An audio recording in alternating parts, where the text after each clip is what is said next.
नहमदुहु व नुसल्ली व नुसल्लिमु अला रसूलिहिल करीम अम्मा बअद फ़अऊज़ु बिल्लाहि मिनश शैतानिर रजीम बिस्मिल्लाहिर रहमानिर रहीम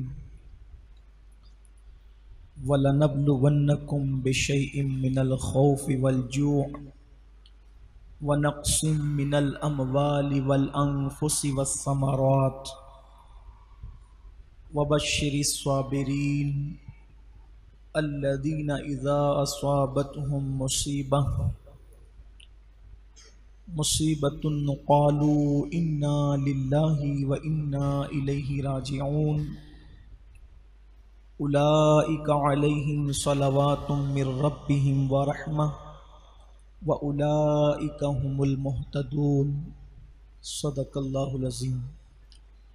गौसे आज़म बमने बेसरो सामा मददे क़िबले दीन मददे काबे ईमान मददे इंतज़ारे करमे तुस्त मने ऐनी रा ए खुदा जुओ खुदा बीनो खुदा दा मददे बगिरदा बे बला उफ्ताद कश्ती ज़ईफ़ानो शकिस्ता रा तो पुश्ती बहक के ख्वाजे उस्मान हारून मदद कुन या मोइनुद्दीन चिश्ती मदद कुन या मोइनुद्दीन चिश्ती मदद कुन या मोइनुद्दीन चिश्ती।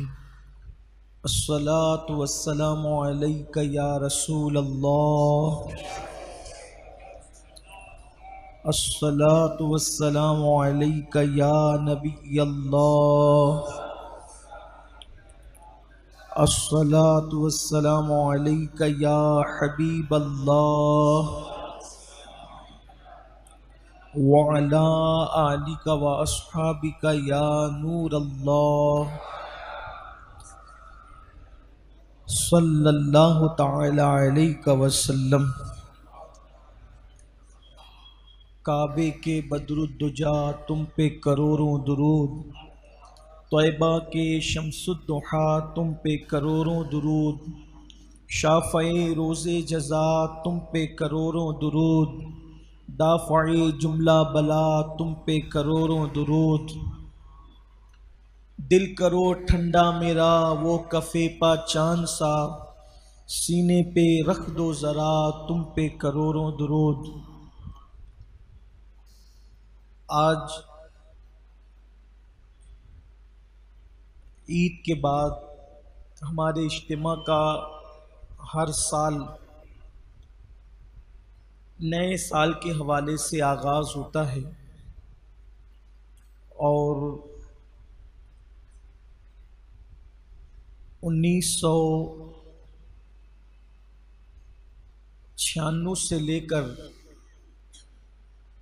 अब तक हमारा ये इज्तिमा तसलसल के साथ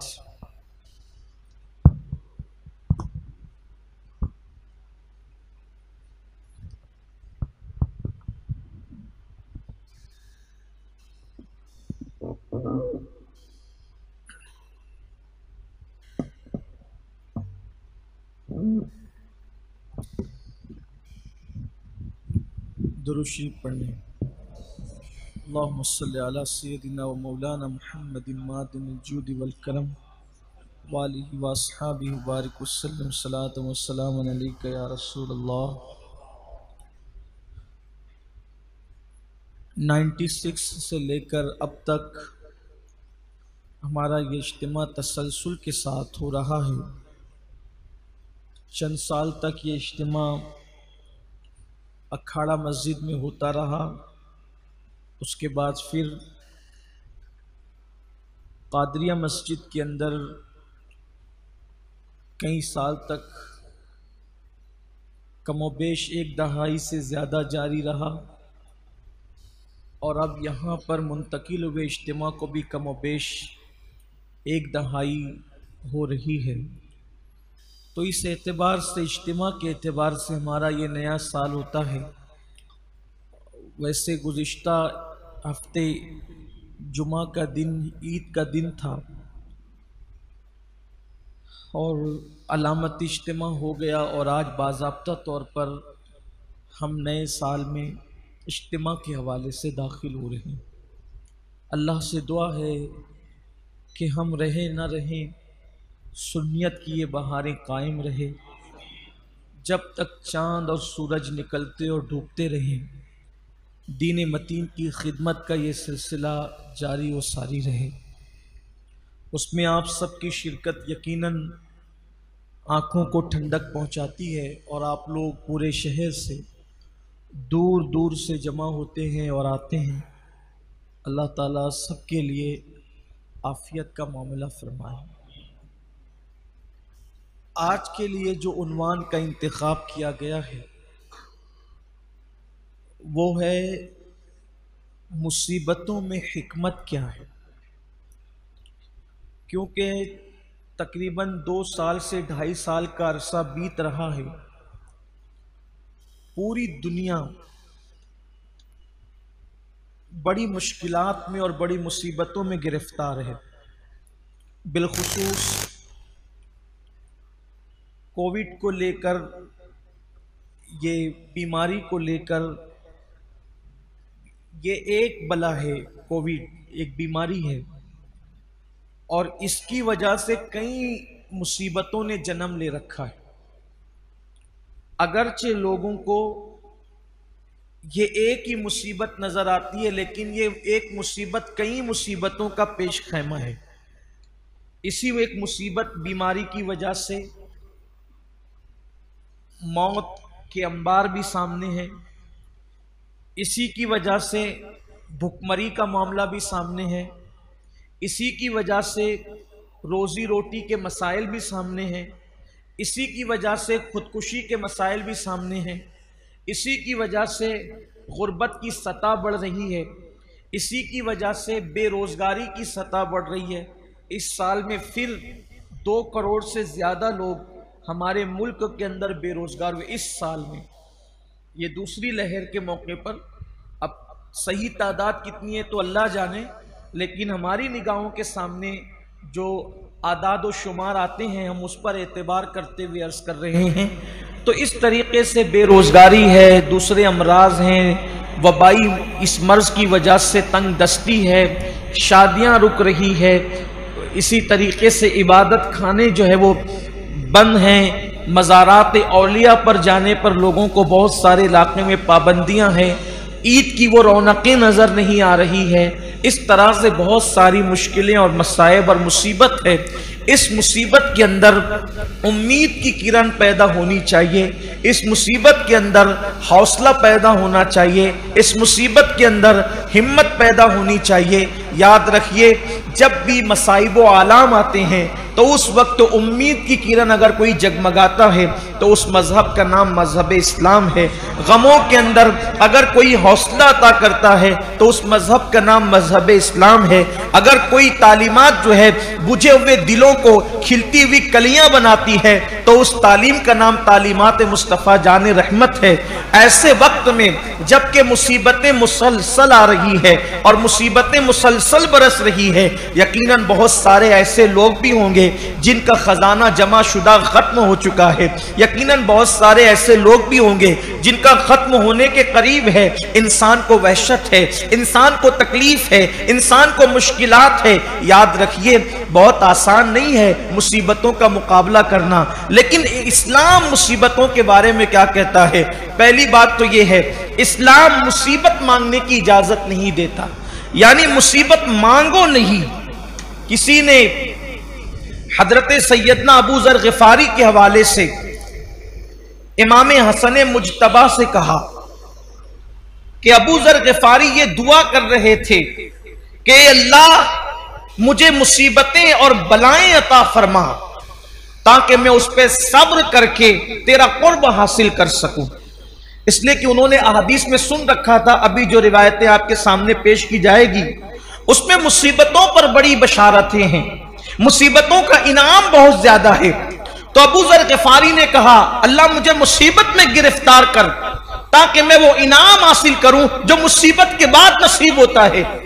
किसी ने इमाम हसन से कहा, इमाम हसन कहते हैं, अल्लाह अबू ज़र पर रहम फरमाए, अल्लाह अबू जर पर रहम फरमाए। इस मामले में देखिए, ये फिक्र में हम हजरत सैयदना अबू जर गिफारी के मुत्तबे नहीं है, हमें इमाम हसन का रास्ता ज्यादा आफियत का नजर आता है। इसलिए कि जिसका जो जर्फ होगा, जिसको जितनी मारिफत इलाही नसीब होगी, जिसको जितना कुर्ब इलाही की दौलत नसीब होगी, जिसके पास जितना इल्म होगा, जिसके पास जितना इरफान होगा, वो उसके मुताबिक गुफ्तगू करता है। या यूं समझ ले, जो जिस मंजिल पर खड़ा है वो उस मंजिल की गुफ्तगू करता है। हजरत अबू जर गिफारी भी कोई कम हस्ती नहीं है, ये जमात सहाबा में सूफिया के इमाम है। ये अहले ज़ुहद में अपनी मिसाल आप हैं। हुजूर अलैहिस्सलाम के सहाबा में जो जाहिदीन सहाबा थे, उनमें सैयदना अबू जर गिफारी का शुमार होता है। हज़रत अबू जर गिफारी के हवाले से फरमाया गया कि अबू जर गिफारी वो सहाबी हैं जिन्होंने एक लिबास पर अपनी जिंदगी गुजारी है। हज़रत अबू जर गिफारी वो सहाबी हैं जो अक्सर व बेशतर बिस्तर से अलग रहते थे, यानी जितनी देर थोड़ी देर के लिए कुछ सहाबा सोते थे, उससे भी आप किनारा कशी करते थे। आपकी जिंदगी बहुत खूबसूरत है, किसी मौके पर उसका जिक्र हो सकता है, अल्लाह तौफीक दे। तो अबू जर गिफारी ने कहा, ए अल्लाह मुझे मुसीबतों में गिरफ्तार कर। इससे पता चला कि मुसीबतों की अहमियत क्या है, मुसीबतों की लज्जत क्या है, मुसीबतों का मकाम क्या है। लेकिन जब इमाम हसन से किसी ने कहा, वो तो मुसीबत और बलाओं की दुआ करते हैं, इमाम हसन ने कहा अल्लाह अबू जर पर रहमत फरमाए, रहम फरमाए। हम इतने बड़े कद से हो गए कि अल्लाह से मुसीबत मांगने लगे या अल्लाह से नेमत मांगने लगे। हम तो अल्लाह के बंदे हैं, हम ये कहते हैं अल्लाह अगर तेरी खुशी नेमत देने में है तो तू हमें नेमत अता फरमा, और तेरी खुशी मुसीबत देने में है तो हमें मुसीबत अता फरमा। हमें खुशी और गम से क्या गरज, हम तो देने वाले हाथों को देखते हैं, देख कौन रहा है। और याद रखिए कि बंदा सब्र करके जो मकाम हासिल करता है, नेमतों पे शुक्र करके भी बंदे को मकाम मिल जाता है। इसलिए बंदे को, हम जैसे बंदों को, खास तौर पे हम जैसे गंदे बंदों को, बंदा गंदा जिसको कहते हैं, हम जैसे गुनाहों की गंदगी में लुथड़े हुए, लिपटे हुए, हमें तो यही कहना चाहिए अल्लाह नेमत दे ताकि मैं तेरा शुक्र करूं, नेमत दे ताकि शुक्र करूं। हमारे बुजुर्गों ने फरमाया, नफिल रोजा रखकर सब्र करने वाला और खाकर शुक्र करने वाला सवाब में दोनों बराबर हैं। इसीलिए जब कोई नफिल रोजे पे हमें देखकर रश्क करता है या किसी को देख के रश्क करता है, तो मैं कहता हूं खा ले और शुक्र कर। इसलिए कि शुक्र भी कोई मामूली इबादत नहीं। हदीस पाक में आया है, ईमान की दो शाखें हैं, निस्फ ईमान सब्र है, आधा ईमान सब्र है और आधा ईमान शुक्र है। सब्र भी आधा ईमान है और शुक्र भी आधा ईमान है। और हुज्जतुल इस्लाम इमाम गजाली रहमतुल्लाह अलैह फरमाते हैं कि सब्र भी अल्लाह की सिफत है, कि अल्लाह का एक नाम सबूर है, अस-सबूर, रुकने वाला, सब्र करने वाला। इसीलिए आप देखें, इंसान कितना भी जुर्म करे, कितने भी पाप करे, वो जल्दी नहीं करता, वो अजाब को रोके रहता है, हलीम है वो, अस-सबूर, सब्र करने वाला। और जैसे उसकी सिफत अस-सबूर है, वैसे उसकी सिफत अश-शकूर, उसका एक नाम अश-शकूर भी है, शकूर भी उसकी सिफत है। तो सब्र और शुक्र दोनों निस्फ निस्फ और आधे आधे ईमान है। और सूफिया की जबान में यह कहें कि इंसान की जिंदगी की गाड़ी के दो पहियों का नाम है, एक का नाम है सब्र और एक का नाम है शुक्र। ये गाड़ी जन्नत की पटरी पर चलती है जिसमें सब्र और शुक्र के पहिए लगे होते हैं। इसलिए इंसान को जब मुसीबत आए तो सब्र करे, मांगे नहीं, आ जाए तो सब्र करे और नेमत मिले तो शुक्र करे। तो आज हमारा उन्वान मुसीबतों में क्या हिकमतें हैं, लेकिन उसकी शर्त है सब्र।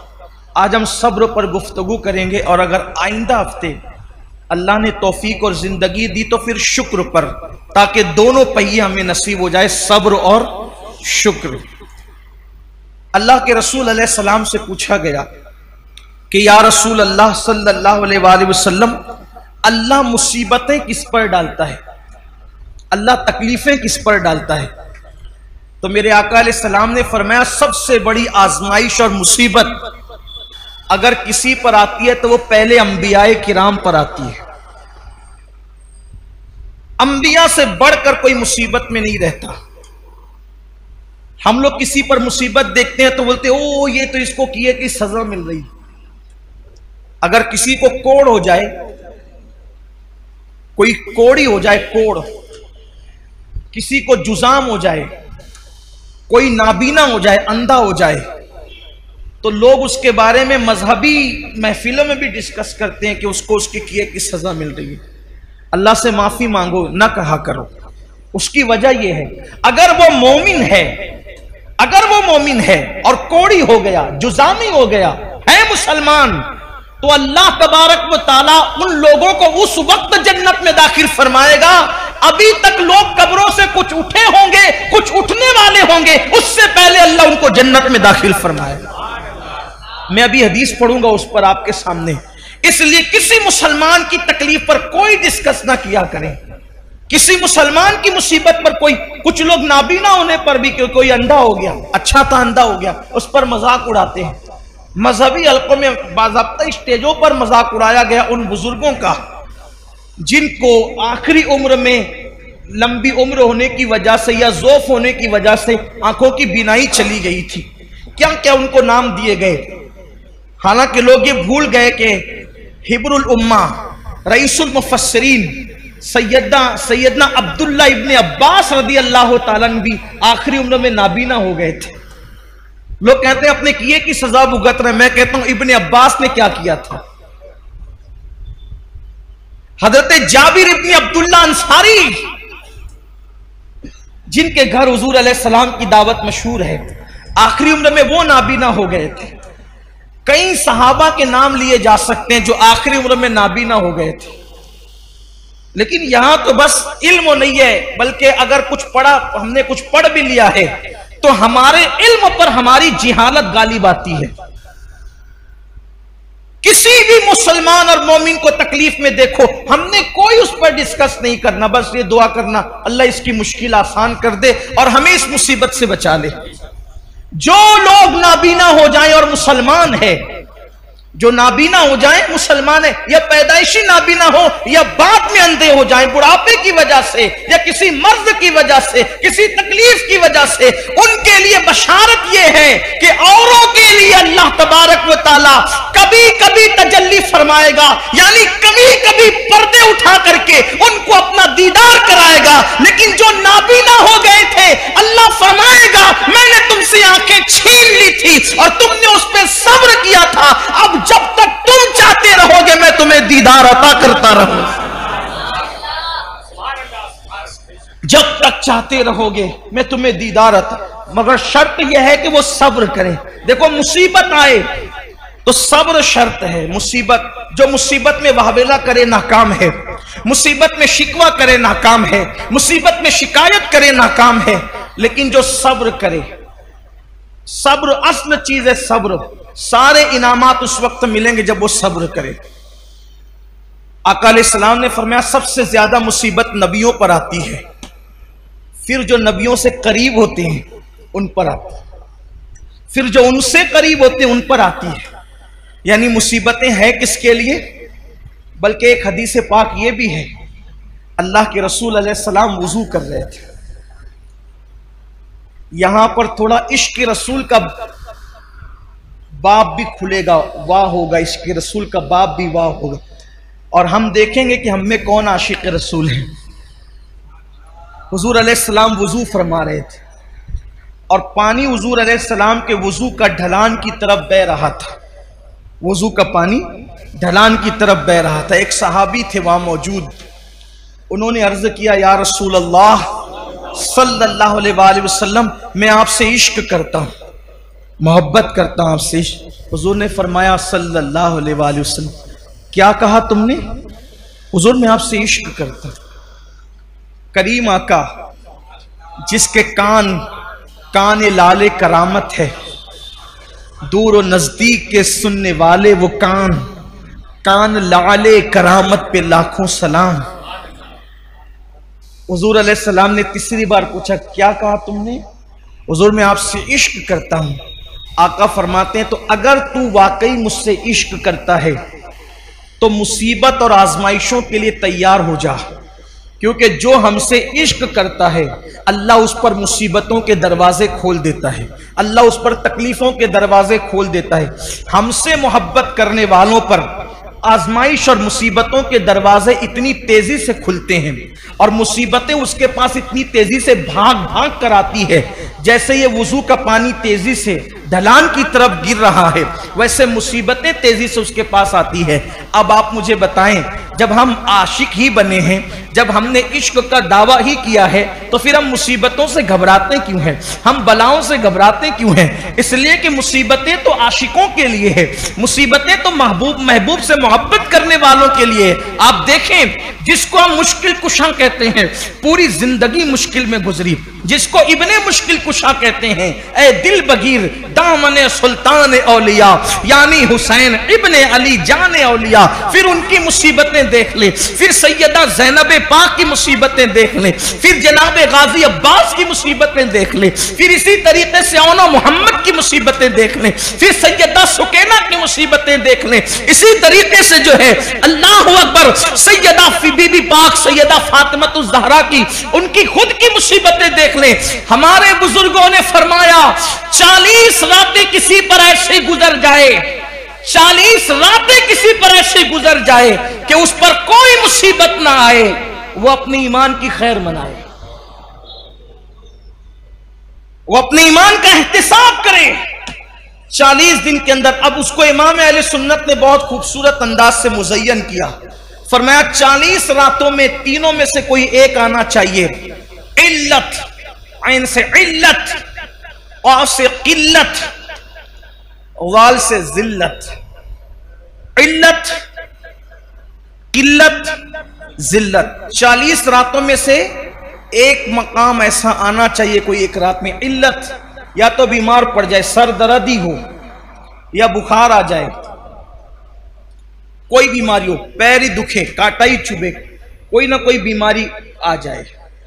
अगर बीमारी ना आए, किल्लत, पैसे खत्म हो जाए। 40 रातों में कभी कोई डब्बा भी बच जाए कि हम भी खाली हो गए, तो मुश्किल भी आए कि यार कुछ लाना भी है, जेब भी खाली है। जिल्लत, कोई जलील करे। देखो, अब यहां अपने ज़ौक़ के मुताबिक बात करना चाहता हूं। कोई आशिक हो और जलील ना हो, मुझे उसके इश्क में शक है। क्यों? इसलिए कि दीवाना ही तो जलील होता है, दीवाना ही जलील होता है, फरजाने थोड़ी जलील होते। फरजाना तो कपड़े संभाल के चलता है, उसकी इस्तरी फरजाने की समझाने के लिए कह रहा हूं, उसकी इतनी टाइट रहती इस्तरी कि वो जो स्त्री ने इस्तरी की है तो उसके फन को भी लोग हैरत से देखते हैं। वो बैठता इतने अदब के साथ है कि उसकी अदाएं काबिले तारीफ होती है। फरजाना खाता इतने नजाकत के साथ है कि उसका खाने पर भी डिस्कस होती है कि क्या अदब का अंदाज है। लेकिन जलील किसने होना है? दीवाने ने।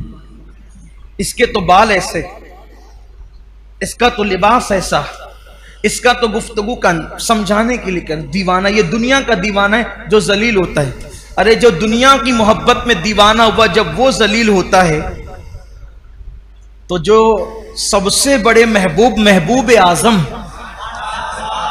महबूब रब्बे अकबर, सारे अंबिया के खुदाओं का, सारे अंबिया का खुदा, माफ कीजिए खुदा, सारे अंबियाओं का खुदा, सारे नबियों का खुदा, सारे रसूलों का खुदा जिससे प्यार करे वो मोहम्मदुर रसूलुल्लाह है। अब कोई उनसे प्यार करे, कोई उनसे इश्क करे, तो फिर आप मुझे बताएं वो जलील ना हो, वो रुस्वा ना हो, तो फिर वो आशिक कैसा, फिर वो मुहिब कैसा? उसे तो जलील होना ही है। तो इल्लत बीमार पड़ना 40 रातों में, किल्लत पैसे की कोई तंगी आ जाए, जिल्लत, तीनों में से कोई एक चीज आ जाए, और अगर तीनों आ जाए तो सोने पर सुहागा है। मैं यहां पहुंचकर तो यह जरूर कहता हूं कि 40 रातें नहीं, बल्कि शुक्र के तौर पे कहता हूं कि 10 से 11वीं रात नहीं आती, 2 चीजों से तो साबका पड़ता ही रहता है। इल्लत भी हो जाती है, इल्लत भी हो जाती है, और आलमी पैमाने पर फेसबुक और यूट्यूब पर और व्हाट्सएप पर कुछ जिल्लत भी हो जाती है। तो दिल को इत्मीनान होता है कि अभी ईमान का तोता उड़ा नहीं है, अभी ईमान का तोता उड़ा नहीं है। और रही बात जिल्लत की, तो हुजूर ताजुश शरिया ने बहुत अच्छा शेर कहा था, अगर महबूब के लिए जलील होना पड़े तो फिर ये जिल्लत नहीं है, बल्कि ये भी इज्जत है। वो कहते तेरी खातिर जलील होना है मेरी इज्जत। मैं इसको जोड़ करके इसलिए पढ़ रहा हूं ताकि उसका मफहूम समझ में है। तेरी खातिर जलील होना है मेरी इज्जत। तेरी खातिर जलील होना है, क्या है? आपके लिए जलील होना मेरे लिए क्या है? इज्जत है।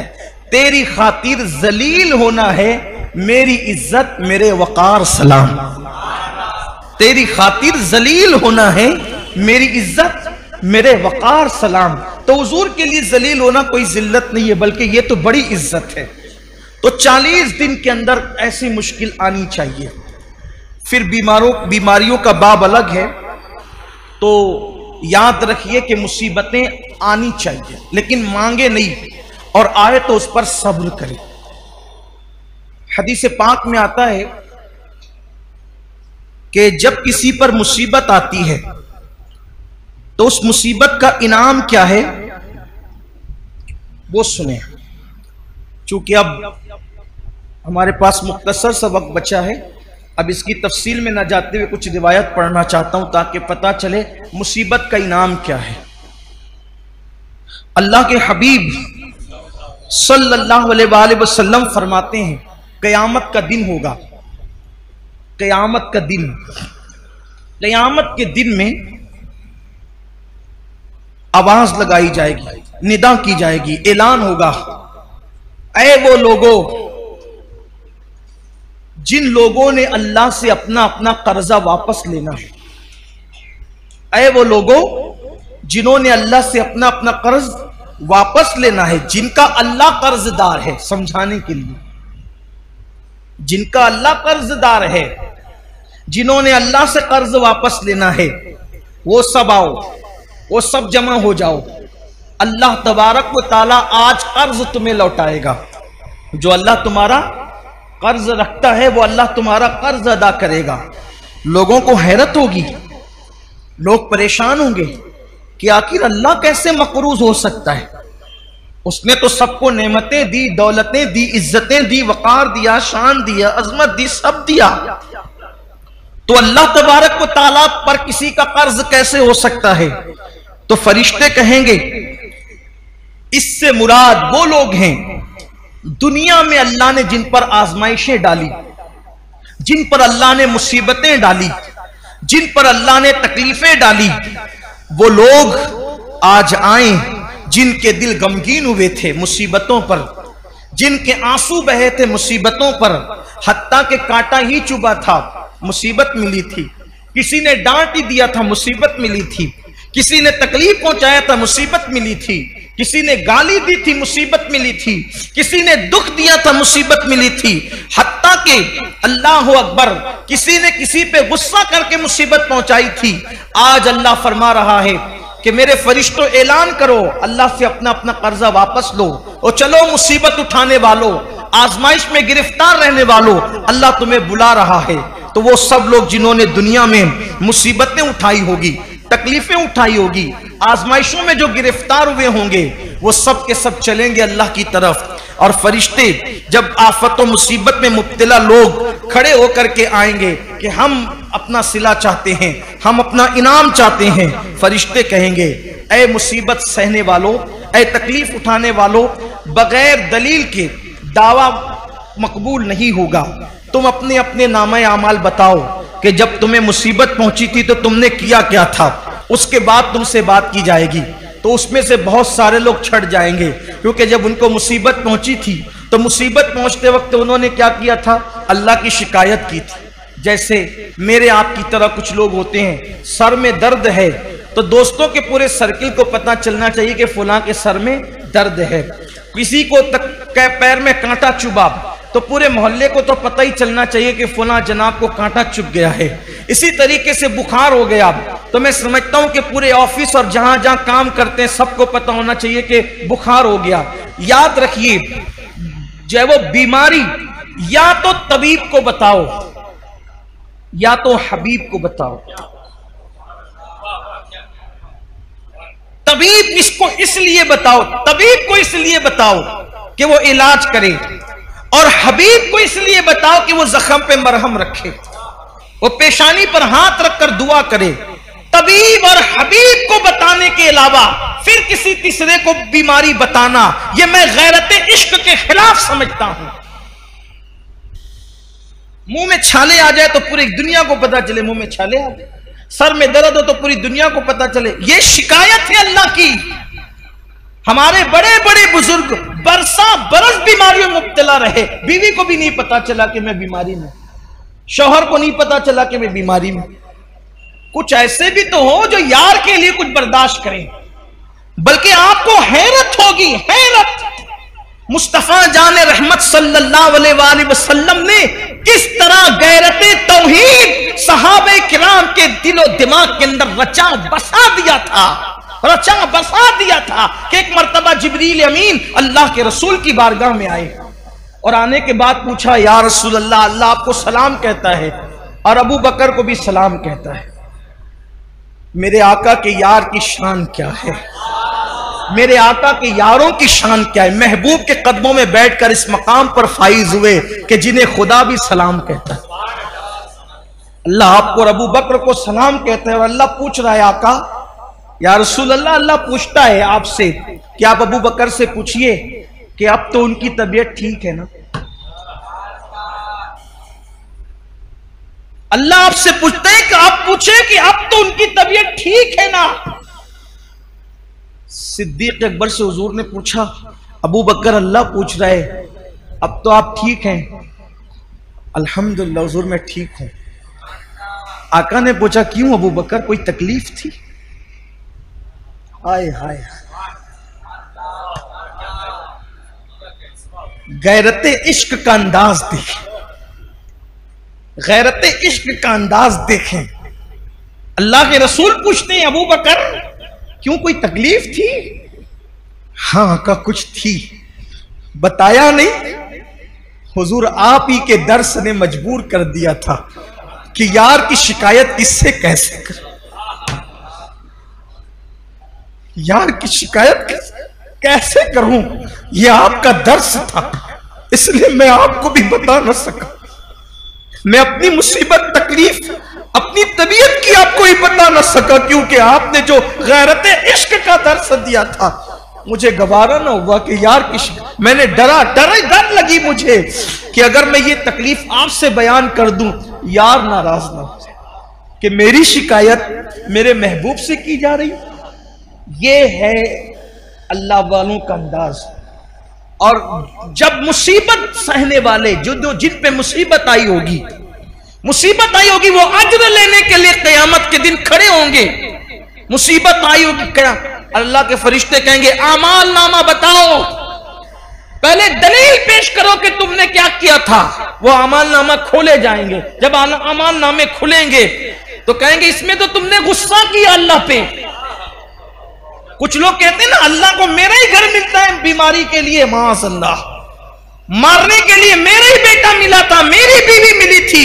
अरे तेरी क्या बीवी और तेरा क्या बेटा, वल्लाह अगर खुदा उसको पैदा न करता तो वो तेरी बीवी कब होती, अल्लाह न देता तो वो तेरा बेटा कब होता, अल्लाह न देता तो वो तेरा माल कब होता। और तू कौन है? कुरान कहता है कि तू भी अल्लाह की मिल्कियत है, तू भी अल्लाह का माल है, अपनी क्या औकात है।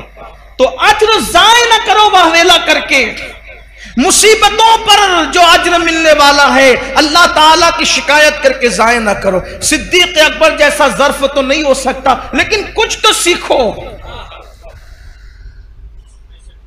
एक वाकया मैंने शायद तफसीर कुरान में इस साल बयान किया कि एक बुजुर्ग थे, उन्होंने उनकी बीवी से कहा कि मैं तुम्हें तलाक दे देना चाहता। बीवी ने कहा कि क्यों?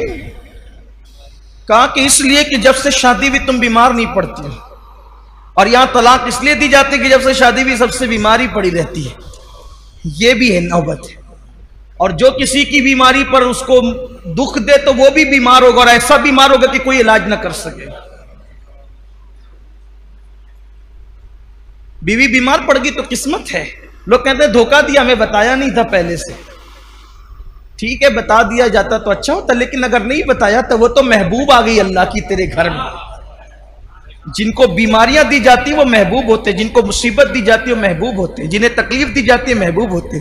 बुजुर्गों ने कहा अगर फिरौन को कभी सरदर्द होता तो कभी खुदा होने का दावा न करता।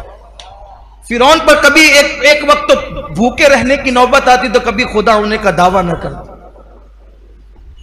उसको चढ़ाया था नेमतों ने, नेमतों पे वो सरकश हुआ। और अक्सर देख लीजिए जितने सरकश आप देखें, कभी यहां एक खास बात क्या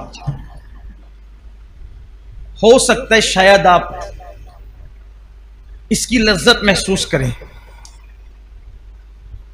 किसी फाका कश ने कभी खुदा होने का दावा नहीं किया,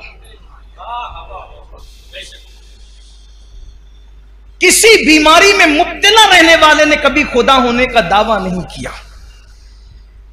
किसी कमजोर और नातवा ने कभी खुदा होने का दावा नहीं किया। हां, अगर आपको झूठे खुदा मिलेंगे तो वो ऐश परस्तों में मिलेंगे, और अगर अल्लाह के औलिया मिलेंगे तो फाका कशों में मिलेंगे। कमजोर और नातवानों में ढूंढ लो अल्लाह के वली, और मालदार और अय्याशों में ढूंढ लो झूठे खुदाओं की एक कतार मिल जाएगी। इसीलिए तो कहा गया कि खड़े होकर पेट भरकर नफिल नमाज पढ़ने से अफजल है कि भूखे रहकर बैठकर पढ़े। इसलिए कि जब इंसान भूखा रहता है तो अल्लाह के अनवार उसके पेट में दाखिल होते हैं, खुदा का नूर पेट में उतरता है। एक तवील उन्मान है, बहरहाल अर्ज कर रहा था कि जल्दी जल्दी गुफ्तगू समेटी जाए। बहुत खूबसूरत सा उन्वान है, लेकिन आइंदा हफ्ते के लिए नहीं रखेंगे, इसी महफिल में इसको खत्म करेंगे। उन्होंने कहा कि तुम जब से बीमार पड़ी हो, जब से तुम शादी हुई तुम पे बीमारी नहीं है। उसने कहा बस यही बात है। कहा अगर तुम अल्लाह की बंदी, प्यारी बंदी होती तो जरूर तुम्हें कोई ना कोई तकलीफ आती, लेकिन कोई तकलीफ तुम्हें मैं नहीं देखता। इसका मतलब तुम मरदूद हो, मरदूद। अब मरदूद को अपने घर में कैसे रखो? उसने कहा अगर यही बात है तो जरा कमरे में आ जाए, मेरे खास कमरे। वो बुजुर्ग को खास कमरे में ले गई, और जब अपनी पीठ से कपड़ा हटाया तो नासूर था और उसमें कीड़े चल रहे थे। बुजुर्ग ने कहा ये क्या है? कहा यही बीमारी है, यही तकलीफ। हम मुझे बताया नहीं? कहा यार की शिकायत करते हुए शर्म आती थी। अल्लाह की शिकायत कैसे करती? बीमारी बताती तो हो सकता यार कहता कि मेरी शिकायत कर। बहुत नाजुक बारगाह है। लोग क्या समझते हैं? बारगाह उलूहियत बहुत नाजुक है, बहुत नाजुक है। एक बार सैयदुत ताइफा जुनैद बगदादी ने कहा अल्लाह मैंने कभी शिर्क नहीं की। शिर्क कहते हैं अल्लाह के साथ किसी को शरीक, अल्लाह के बराबर किसी को मर्तबा देने में। बहुत नाजुक, और महबूब और मकबूल बंदों के लिए तो बहुत नाजुक। पुल सरात पर से गुजरना आसान है, राह मोहब्बत से गुजरना मुश्किल है। पुल सरात से, फिर जुमला को दिल पे लिख लें, पुल सरात से कम हिम्मत लोग भी गुजर जाएंगे, लेकिन राह इश्क से कम हिम्मत लोग नहीं गुजर सकते। वजह आप कहेंगे वो कैसे? पुल सरात से गुजरने के लिए किसी की दुआएं काम कर जाएगी, किसी का हाथ पकड़ के उतारना काम कर जाएगा। ठीक, किसी की दुआ होगी रब्बे सल्लिम रब्बे सल्लिम, ठीक, किसी का हाथ होगा उतार दिया जाएगा। और वो किसी कौन होगा? उस्ताद ज़मन ने कहा है ना, इसीलिए मैं भी किसी कह रहा हूं। करे चारा साजी जियारत किसी की, भरे जख्म दिल के मलाहत किसी की, सरे हश्र आसी मजे ले रहे हैं, शफाअत किसी की है रहमत किसी की। ये किसी किसी की बात तो कभी कभी महबूब के लिए इश्क में इशारे करने में भी बड़ी लुत्फ और लज्जत के मामलात होते हैं। और कोई हाथ पकड़ के उतार रहा है, कोई रब्बे सलीम कह के, ठीक, पुल सरात से कम हिम्मत लोग भी गुजर जाएंगे, लेकिन राह इश्क से कम हिम्मत आदमी गुजार ही नहीं सकता। क्योंकि जो पुल सरात से गुजार रहा है, जब वही खुद इम्तिहान लेने पर आ जाए तो कौन गुजर सकता है? फिर उसके लिए तो हुसैन जैसा कलेजा चाहिए, फिर उसके लिए तो मंसूर हल्लाज जैसा कलेजा चाहिए, फिर उसके लिए तो जुनैद बगदादी जैसा कलेजा चाहिए, फिर उसके लिए तो अब्दुल कादिर जिलानी जैसा कलेजा चाहिए। पुल सरात पर जो सल्लिम सल्लिम की धाड़स बंधा रहा हो, अगर वही इम्तिहान लेने राह इश्क में खड़ा हो जाए तो फिर गुजरना किसे है? इसीलिए नमाजी बनना आसान है, साईं बनना आसान है, साजिद बनना आसान है, और मिस्कीन बनना आसान है, फक्र हासिल करना आसान है, जुहद हासिल करना आसान है, आलिम बनना, मुहद्दिस बनना, मुफस्सिर बनना आसान है, लेकिन आशिक बनना सबके बस की बात नहीं है। हर इंसान हर डिग्री पा लेता है, लेकिन इश्क की डिग्री सिवाय अहले हिम्मत के किसी का काम ही नहीं है। इसलिए कि हर डिग्री वाला बचना चाहता है, इश्क की डिग्री वाला जलना चाहता है। बेखतर कूद पड़ा आतिश नमरूद में इश्क, अक्ल है महवे तमाशाए लबे बाम अभी। अल्लाह अकबर। और इश्क जलने की बात करता है, इश्क धूनी रमाने की बात करता है, इश्क गुमने की। देखो, दानाई कहती है मशहूर हो जा, इश्क कहता है गुम हो जा। दानाई कहती है बच जा, इश्क कहता है मिट जा। दानाई कहती है इज्जत पाले, इश्क कहता है जलील हो जा।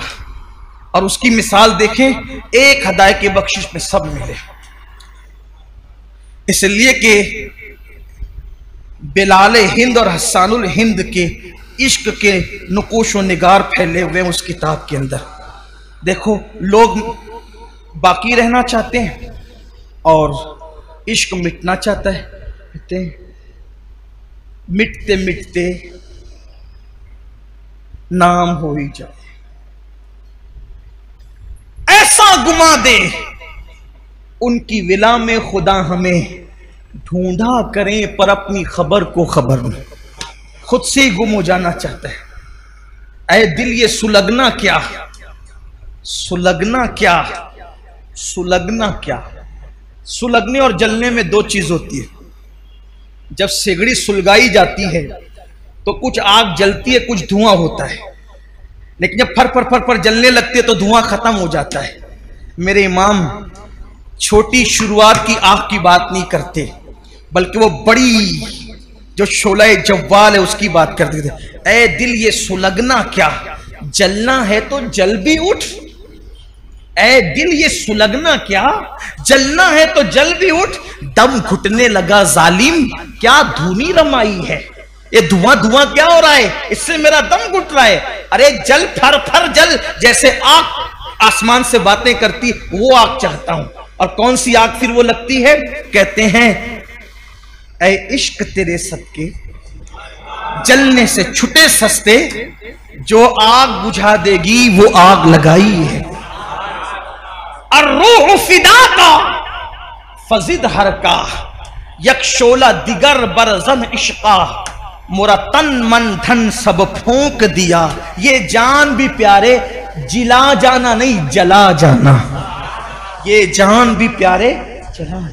इश्क वो है, बहुत नाजुक मार्गा है इश्क की।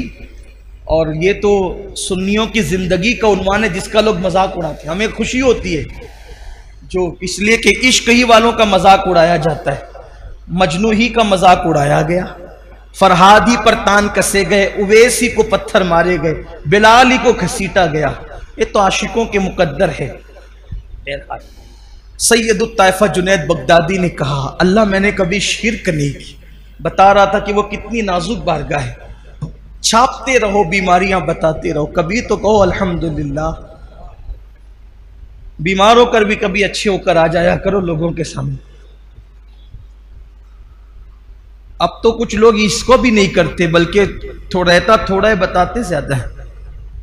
वो डॉक्टर फिर कम करके बताते, नहीं नहीं आपने ज्यादा बता दिया। कुछ लोग नौकरी पर जाने के लिए बहाना करते, अभी नहीं हो रहा है नौकरियों पे जाने के लिए। अच्छे लोग भी जो है वो पॉजिटिव की रिपोर्ट कोविड की मंगा लेते, पॉजिटिव की मंगा लेते। इतने पॉजिटिव फिक्र के मालिक हो गए कि बीमारी में भी अब ये पॉजिटिव चाहते हैं। घर बैठने के लिए हराम खाना है बस। लेकिन याद रखना, बीमार नहीं और बीमार बन गए तो अल्लाह ऐसी बीमारी देगा कि कोई इलाज ना कर सके। झूठ मूठ के कभी बीमार ना बनो। अच्छा बीमार रहकर कहो कि अच्छा हूं अल्हम्दुलिल्लाह, इसमें फजीलत है। अच्छे हो के बीमार कहने में नुकसान। सैयदुत तैफा ने कहा, अल्लाह मैंने कभी शिर्क नहीं किया। निदा आई जुनैद, निदा आई जुनैद, दूध वाली रात भूल गया। जुनैद दूध वाली रात भूल गया। फौरन तौबा की, मौला तौबा करता हूं, लेकिन वो दूध वाली रात का क्या मामला था? कहा एक दिन तुम्हारे पेट में दर्द था, रात हुई तो तुमने दूध पिया, और दूध पिया तो सुबह किसी ने पूछा जुनैद कैसे हो? तो कहा रात पेट में दर्द था, दूध पिया तो अच्छा हो गया। तो अच्छा मैंने किया था कि दूध ने किया था? और कहते हो कि तुमने शिर्क नहीं किया। हालांकि ये इंदल फुक़हा इंदल मुतकल्लिमीन ये शिर्क नहीं है, लेकिन मैदान इश्क को किसी अलग चीज का नाम। इश्क का मैदान कोई और तकाजा करता है। तो क्या कहते हो शिर्क नहीं किया, वो दूध वाली रात भूल गए। जुनैद ने फौरन का तेरी बारगाह में तौबा कर, इन्नी तुम तो इलैक में तेरी बारगाह में तौबा कर। इसलिए वो बारगाह बहुत नाजुक है। तो अर्ज कर रहा था कि जिन लोगों ने मुसीबतों में शिकवे किए होंगे, मुसीबतें की, मुसीबतें वाहवेला किया होगा, गुस्सा किया होगा, शिकायतें की होगी, मुसीबत में बस इतना है, तकलीफ आ जाए तो चुपके चुपके बेसाख्ता अगर आंसू निकल जाए बस काफी है। चिल्लाना नहीं, वावेला नहीं करना, आए नहीं करना, बैन नहीं करना, नोहा नहीं करना, कपड़े नहीं फाड़ना, बाल नहीं नोचना। कोई मुसीबत हो, बीमारी हो, ये हो वो हो वो। मेरे लूम के सेठ लोग तो मेरे गुंबदो मीनार के शहर में रहते हैं, जिससे भी मुलाकात हुई 95% लोग हमेशा परेशान ही रहते हैं। अल्लाह के बंदो कभी तो शुक्र कर लिया करो। जल्दी से मैं उनकी जबान से अल्हम्दुलिल्लाह नहीं सुनता। अभी मार्केट ऐसा है, फिर बालोतरा बंद हो गया है, वो पाली में ये हो रहा है, बारिश ऐसी हो गई है, वो मार्केट बंद हो गई है, मारवाड़ी पैसा लेके भाग गया। अरे अल्लाह के बंदो क्यों किसी को सुनाते? जितना इसको सुना रहे उतना मुसल्ले पे बैठ के उसको सुना। मसला जहां हल होना है सुनाना भी वहीं चाहिए। बाकी रहे ये वो तो फिर अल्हम्दुलिल्लाह कह के आगे बढ़ो। अच्छा एक बात मैं और भी देख रहा हूं कि जब किसी से पूछा जाता है तो लोग कहते हैं अल्हम्दुलिल्लाह अला कुल्ली हाल। बल्कि हमारे सूफिया ने फरमाया बेहतर यह है जब खुशी में रहो तो अल्हम्दुलिल्लाह रब्बिल आलमीन कहा करो। जब खुश रहो तो अल्हम्दुलिल्लाह रब्बिल आलमीन, और जब कोई तकलीफ में रहो तो फिर कहा करो अल्हम्दुलिल्लाह अला कुल्ली हाल। अल्हम्दुलिल्लाह अला कुल्ली हाल का मतलब कोई माज़अल्लाह कोई नाजायज़ और हराम नहीं है। अल्हम्दुलिल्लाह अला कुल्ली हाल के ना कोई मना भी नहीं है, लेकिन बुजुर्गों की बात हमारे बुजुर्गों ने फरमाया अल्हम्दुलिल्लाह रब्बिल आलमीन का मतलब है कि हर खूबी अल्लाह के लिए जो तमाम आलमीन का रब है। और अल्हम्दुलिल्लाह अला कुल्ली हाल का मतलब हर हाल में अल्लाह का शुक्र, हर हाल में कह सकते हैं, लेकिन अल्हम्दुलिल्लाह रब्बिल आलमीन कहा हर मर्तबा। बल्कि अल्लाह कहता है देखो मैंने मुसीबत दिया फिर भी अल्हम्दुलिल्लाह ही कहते। और लोगों ने करना क्या है, ये जुमला याद रखना, मुसीबत या तो बीमारी या तो तबीब को बताओ या तो हबीब को। तो आवेला करने वाले, मुसीबतों में हंगामा करने वाले, चीखने चिल्लाने वाले फरिश्ते कहेंगे तुम सब भागो यहां से, चलो जाओ, तुमने फहश कलामियां की, सब्र नहीं किया, गुस्सा किया, ये किया वो किया, तुम्हारे लिए कुछ नहीं है, जाओ तुम लोग। मुसीबत भी आई थी और कोई इनाम भी उन्होंने नहीं मिला। फिर वो लोग जिन्होंने खालिस सब्र किया था, खालिस सब्र, ऐसा सब्र किसी को कुछ नहीं कहा, आंसू भी आए तो खामोश खामोश आए, निकल गए चले गए। फिर अल्लाह फरमाएगा इन सब को लाओ और लेकर के चलो। अल्लाह फरमाएगा शजरे बलवा के पास, ये जन्नत में एक दरख्त है जिसकी जड़ें सोने की है और उसके पत्ते चांदी के हैं, और इतना वसी है वो दरख्त कि 100 साल तक के घोड़ा जितनी लंबाई में दौड़ाया जाएगा, इतना वसी है। अल्लाह ताला फरमाएगा इनको कहो यहां बैठे, उस दरख्त के नीचे जन्नत में बिठाएगा अल्लाह ताला, वो सब जन्नत में उस दरख्त के नीचे बैठेंगे। फिर अल्लाह तबारक व ताला अपने हुस्न से नकाब हटाएगा जैसा कि उसकी शान है, और अल्लाह फरमाएगा अब मेरा दीदार करो। और मेरा दीदार करो इसलिए कि दोस्त तो दोस्त ही से गुफ्तगू करता है, यार यार ही से बातें करता है, अब मुझसे बातें करो और मैं तुमसे बातें करूंगा। फिर अल्लाह तबारक व ताला अब उनसे गुफ्तगू फरमाएगा, कलाम फरमाएगा जैसा कि उसकी शान है। अल्लाह फरमाएगा ऐ मेरे साबिर बंदे और बंदियों, जब मैंने तुम पर आजमाइश डाला था तो तुम मेरे नजदीक जलील न थे, तुम मेरे नजदीक रुस्वा न थे, बल्कि मैंने तुम पर मुसीबत इसलिए डाली थी, तुम तो इज्जत वाले थे, लेकिन मैं तुम पर मुसीबत और आजमाइश इसलिए डालता था ताकि मैं तुम पर मुसीबत और आजमाइश डाल करके तुम्हारे गुनाहों को खत्म कर दूं, और उस मुसीबत की बरकत से तुम्हारे गुनाहों को मिटा दूं, तुम्हारे गुनाहों को खत्म कर दूं। लेकिन ऐ मेरे बंदो, तुमने वो सारी मुश्किलें, सारी मुसीबतें मेरी मोहब्बत में झेली, आज मैं तुमको बेहिसाब अजर अता करूंगा, बेहिसाब सवाब अता करूंगा। और फिर उसके बाद अल्लाह तबारक व ताला फरमाएगा ऐ नाबीना लोगो, ऐ कोड़ वाले, ऐ जुजाम वाले, आओ। और अल्लाह तबारक व ताला उनसे फरमाएगा अल्लाह अकबर कि जिसको एक बीमारी थी उसको एक झंडा दो, जिसको 2 मुसीबत थी उसको 2 झंडे दो, जिसको 3 मुसीबत थी उसको 3 झंडे दो। तो जिसकी मुसीबत जितनी होगी उसको उतने झंडे दिए जाएंगे, ऐसे झंडे जो उमरा और हुक्मा के साथ साथ चलते हैं इज्जत के लिए। और फिर उनको अल्लाह अकबर जन्नत से निकालकर मैदान महशर की जब वो सैर कराई जाएगी, तो जब मैदान महशर की सैर उनको कराई जाएगी तो महशर वाले देख के कहेंगे ये इतनी इज्जत, इतने वकार, इतनी शान शौकत के साथ जो आ रहे हैं, ये कौन से नबी हैं, ये कौन से शहीद हैं। तो उस वक्त कहा जाएगा ना ये नबी हैं, ना ये शहीद हैं, ना ये शहादत का मकाम पाते हैं, ना ये अंबिया के गिरोह से हैं, ये वो आम लोग हैं जिन पर अल्लाह ने दुनिया में मुसीबतें डाली थी, आजमाइश डाले थे, और अल्लाह के लिए इन्होंने सब्र किया था। अल्लाह ने इनको आज ये मकाम अता फरमाया, और आज अल्लाह तबारक व ताला ने उनको ये अजमतें अता की। उस वक्त लोग तमन्ना करेंगे काश हम पर भी कोई मुसीबत आती, और हत्ता कि ऐसी मुसीबत आती कि अल्लाह अकबर हमें कैंचियों से काट दिया जाता, और फिर उसके बाद फिर ये होगा, अल्लाह फरमाएगा ले जाओ इनको जन्नत के दरवाजे पे ले जाओ। वो जन्नत का दरवाजा खटखटाएंगे, मालिके खाजिने जन्नत हजरत रिजवान कहेंगे कौन हो तुम लोग?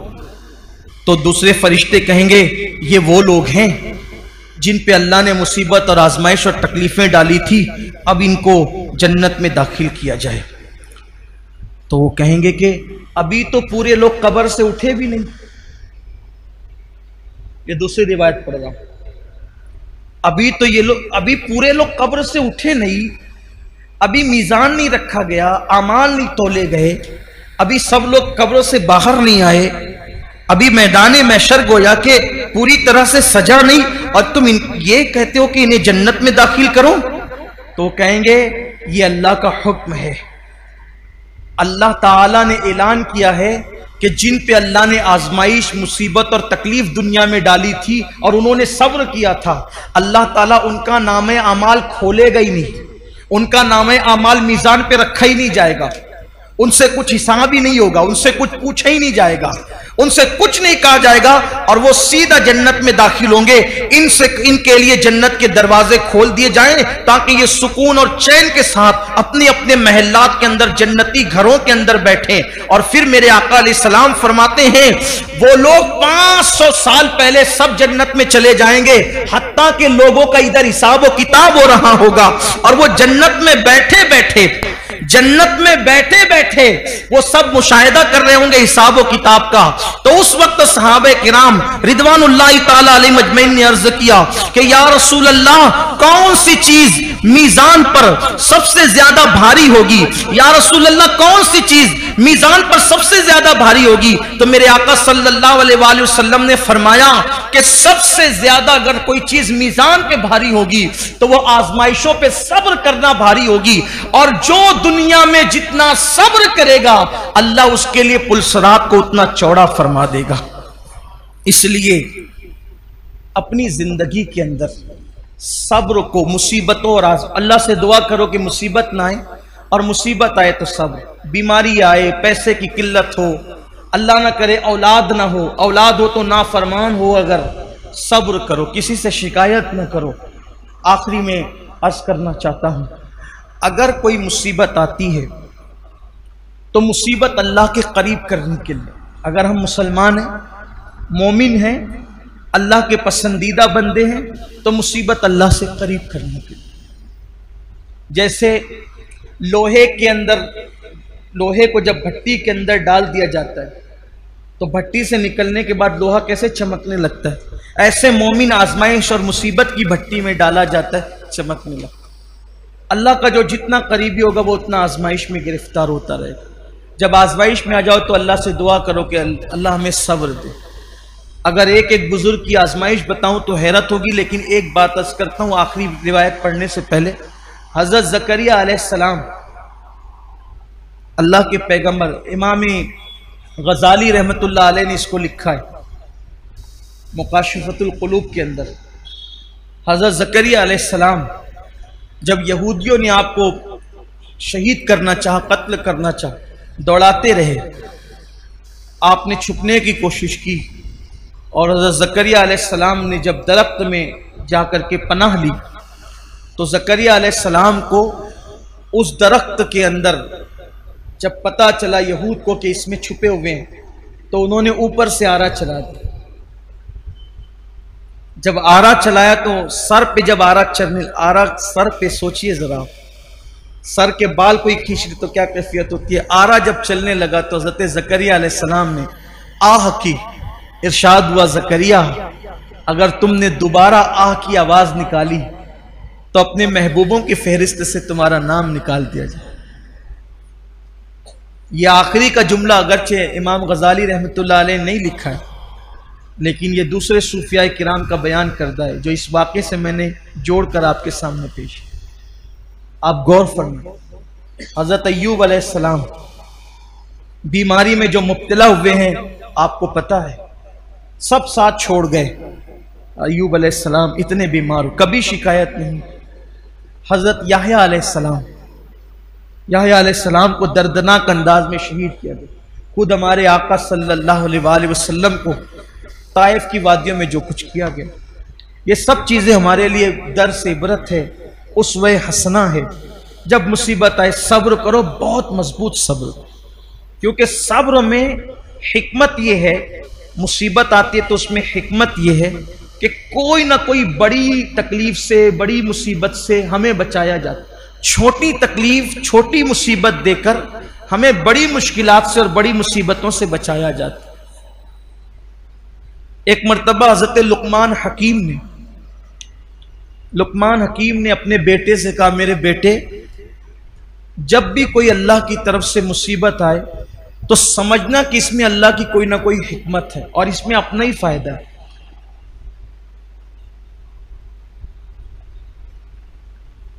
तो जब ये बात सुनी हजरत लुकमान हकीम के बेटे ने, तो कहने लगे, अब्बा मुझे ये बात बिल्कुल समझ में नहीं आती है कि आखिर मुसीबत में क्या हिकमत हो सकती। का बेटा उस पर सब्र करना, कभी वावेला नहीं करना, कभी हंगामा आ रहा ही नहीं करना। उसको लगा कि अब्बा मुझे अभी वो यकीन की मंजिल हासिल नहीं हुई है जो यकीन की मंजिल अल्लाह ताला ने आपको अता की।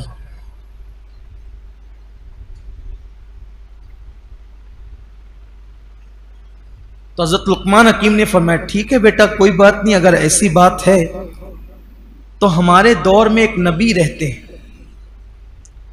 तो हम उस नबी के पास चलते हैं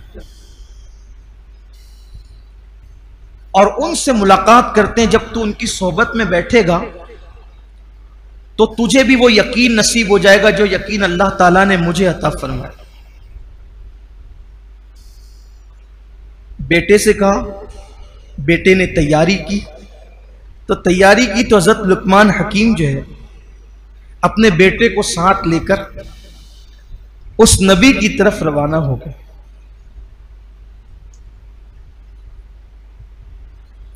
जब उस नबी की तरफ रवाना हुए, बेटे को ये कि भाई उनकी सोबत में बैठेगा, बातें सुनेगा तो यकीन पैदा होगा।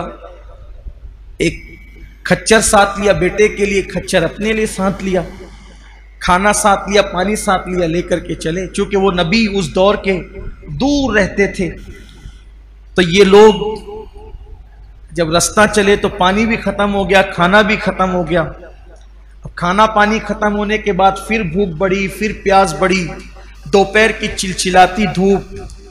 आजकल तो हमें उसका एहसास ही नहीं है, इसलिए कि लोग बसों में सफर करते हैं, कारों में करते हैं, ट्रेनों में करते हैं।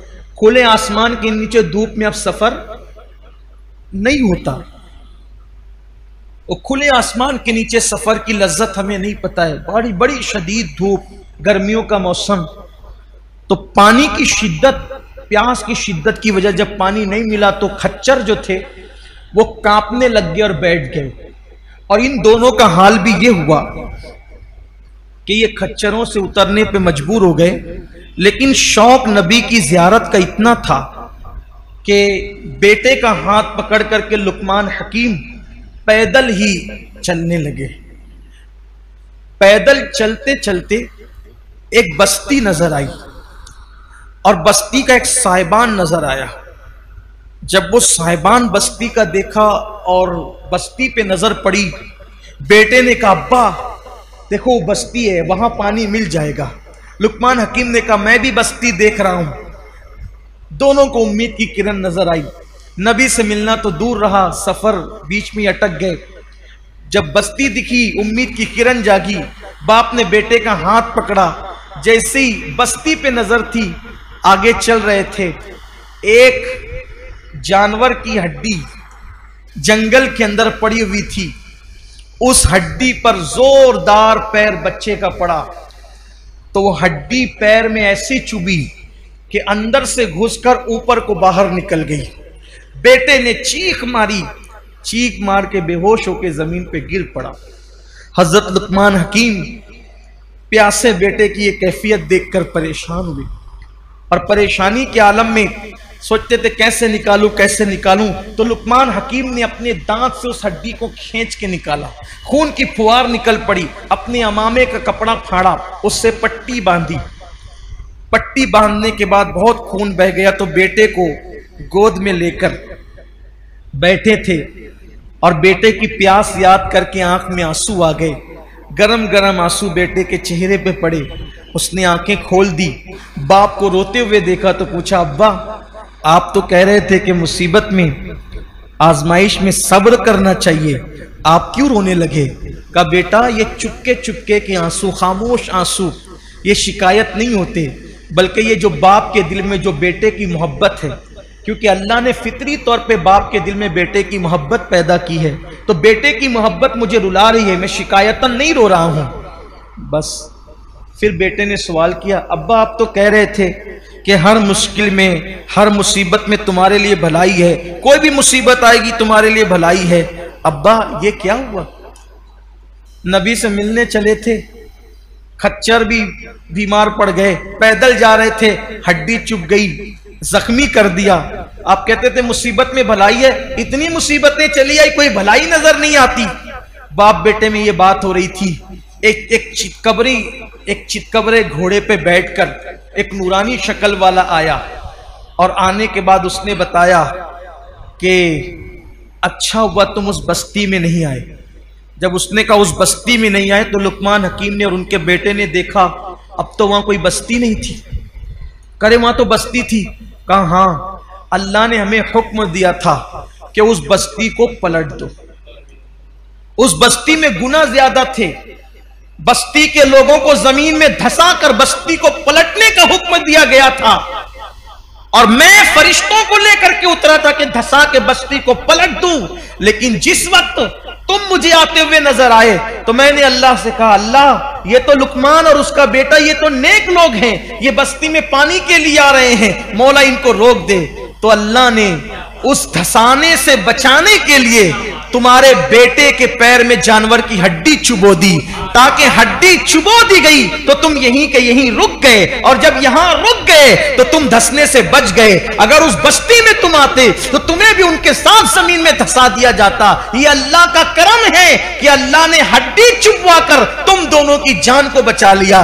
तब बाप ने बेटे की तरफ देखा, बेटा देखा, मैं न कहता था कि हर मुसीबत और आजमाइश में अपनी भलाई है, हमें चाहे बाद में पता चले, हमें चाहे ना पता चले, लेकिन हर मुसीबत में अपनी भलाई है। कोई मुसीबत आ जाए, एक्सीडेंट अल्लाह ना करे हो जाए, और पैर टूट जाए, हाथ टूट जाए, खोपड़ी को नुकसान हो जाए, जिस्म को नुकसान हो जाए, माल को नुकसान हो जाए, अल्लाह की शिकायत नहीं करना, अल्लाह तेरा शुक्र है। आप कहेंगे मर जाए, तो मैं कहूंगा तो भी कहना अल्लाह तेरा शुक्र है। हो सकता है अल्लाह ना करे आगे चलकर काफिर हो जाता, आगे चलकर के मुशरिक हो जाता, आगे चल के गुमराह हो जाता। अरे ईमान पर गया, इससे बड़ी बात क्या है। इसलिए मौत भी ईमान पर आए तो ये शिकवे का मकाम नहीं है, ये जो है वो शिकायत का मकाम नहीं है। तो उसके बाद फिर वो जिब्रील अमीन ने अपना हाथ उसके पैर पे मस किया, उसका पैर फौरन अच्छा हो गया। जो खच्चर और बर्तन खाली पड़े थे वहां हाथ फेरा, खच्चर भी उठकर खड़े हो गए, पानी और खाना सब आ गया। और कई दिन तक सफर करके नबी से मिलने चले थे, इसलिए कि बेटे का यकीन पुख्ता हो, लेकिन बेटे का यकीन अब इस वाक़े से पुख्ता हो चुका था। जिब्रील अमीन ने दोनों को उठाया और उठा करके उनकी बस्ती में रख दिया। कई दिनों का फासला पलक के झपकते वो भी तय हो गया। इसलिए कोई मुसीबत, ये कोविड भी, कोरोना भी, चाहे बीमारी हो चाहे जो हो, इसमें भी अल्लाह की कोई ना कोई हिकमत है। लॉकडाउन भी, इसमें भी अल्लाह की कोई ना कोई हिकमत है। और भी कोई मुश्किल हो, उसमें भी अल्लाह की कोई ना कोई। इतना दिल पे लिख ले, दिल की तख्ती पर, मेरा अल्लाह अपने बंदों से 70 माओं से ज्यादा प्यार करता है। जब मेरी माँ मेरा बुरा नहीं चाहती तो मेरा अल्लाह मेरा कैसे बुरा चाह सकता है। जिसने माँ के सीने में दिल रखा है, जब वो मेरा माँ का दिल बनाया किसने? अल्लाह ने।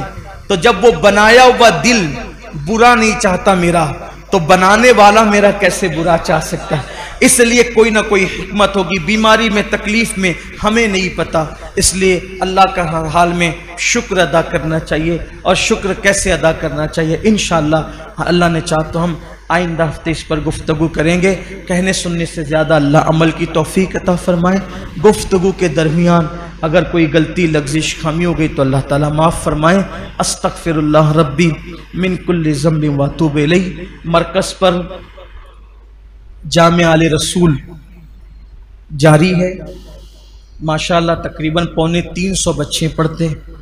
आप भी अपने बच्चों को स्कूल पढ़ाने के साथ साथ हाफिज, कारी, आलिम बनाना चाहते हैं तो एक वक्त का मदरसा आप अपने बच्चों को यहाँ ज़रूर भेजें, ताकि आपके बच्चे स्कूल पढ़ते पढ़ते आलिम, हाफिज, कारी भी बन सकें। और साथ ही साथ जामिया कादरिया नजमुल उलूम, कल वहाँ इंशाअल्लाह पढ़ाई वहाँ भी कल से शुरू हो जाएगी। तो आप अपने बच्चों को अगर मदरसे में जहाँ क़याम व ताम के साथ सारी सहूलियात है, अगर उसमें आप अपने बच्चों को दाखिल कराना चाहते हैं तो उसका दाखिला भी शुरू हो चुका है। हमारी कोशिश ये होती है कि शहर के बच्चे ज़्यादा से ज़्यादा आलिम दीन, हाफिज़ कुरान, मुफ्ती और बने, ताकि हमारे शहर के अंदर दीन और सुन्नियत का काम ज़्यादा से ज़्यादा मजबूत से मजबूत तर हो सके। तो मैं आपसे गुजारिश करता हूँ कि अपने बच्चों को जो है ज़रूर भी ज़रूर उसमें दाखिला दिलवाएं। और एक खुशखबरी आपके लिए है, चूँकि लॉकडाउन का मामला चल रहा है तो बहुत ज़्यादा भीड़ बाहर इकट्ठा करने की इजाज़त नहीं है और अच्छा भी नहीं लगता। तो अल्हम्दुलिल्लाह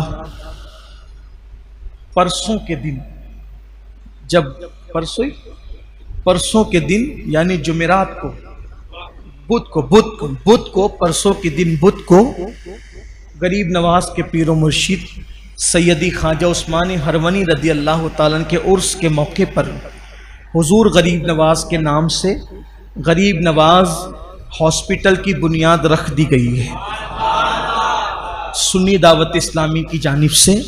अल्हम्दुलिल्लाह सामने की जो ज़मीन है, जो कारखाना था, वहाँ पर गरीब नवाज हॉस्पिटल की बुनियाद रख दी गई है। अब आप सब दुआ करें, कल से इंशाअल्लाह उम्मीद है कल परसों से उसका काम शुरू हो जाएगा, तो ये काम जल्द से जल्द मुकम्मल हो जाए इंशाअल्लाह। यहाँ तमाम जदीद तिब्बी सहूलियात फराहम की जाएगी और हर अमीर, गरीब, मुस्लिम, गैर मुस्लिम सबका इलाज यहाँ से किया जाएगा। आप लोगों की दुआओं की शदीद ज़रूरत है और आप हज़रात अपनी नमाज़ों में ख़ास दुआ करें कि सुन्नी दावत इस्लामी के जितने मंसूबे हैं, अल्लाह ताला तमाम मंसूबों को जल्द से जल्द खैर के साथ पाए तकमील तक पहुँचाएँ। रिसालत के परवानों, हर सनीचर को बाद नमाज़ शाह सुन्नी दावत इस्लामी के आलमी मरकज़ इस्माइल हबीब मस्जिद में सुन्नी इज्तिमा होता है। आप हज़रात पाबंदी के साथ इसमें शिरकत फरमाएं। सुन्नी दावत इस्लामी की वेबसाइट sunnidawatislamI.net पर विजिट करें और बहुत सारी दीनी मालूमात हासिल करें।